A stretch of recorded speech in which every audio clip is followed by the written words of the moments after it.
Mr. Preston. Probably Mr. Sheeby. He was my favorite teacher last year. It's a tie between Miss Cameron and Miss Quinley. I love you guys. Mwah. Mr. Bojangles. And Sheeby, I'll definitely miss Sheeby. Probably Espo. Any reason? I don't know. This was my senior year, which was half a year, was the only year that I ever had him. And he just was neat and cool. This one's tough. It's probably going to be Coach Espo. Coach Espo. Mr. Drake. Probably, yeah. I'm gonna miss Mr. Kelso, Mr. James Kelso. Coach Alms, Miss Gilstrap. Mr. Crupper. And Mr. Crupper. That man brought a lot of smiles to my face. I'm going to miss Mr. Kelso probably the most because I've had him since 6th grade and he's a really good guy and I'm going to miss him a lot.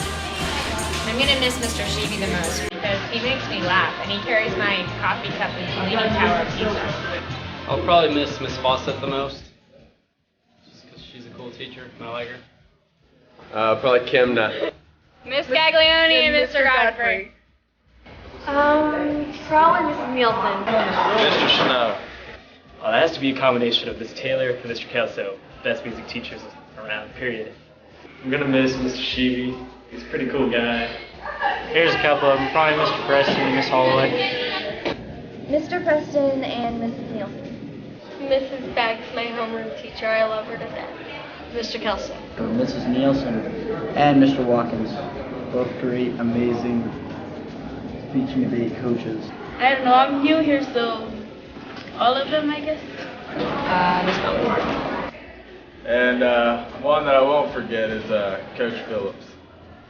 I would say mostly all of them because they're all nice. I'd have to say that for the most part I loved a lot of my high school teachers. A couple I didn't or wasn't much on were Mrs. Bullington, Mrs. Aldridge, but have fun all you teachers with the future students.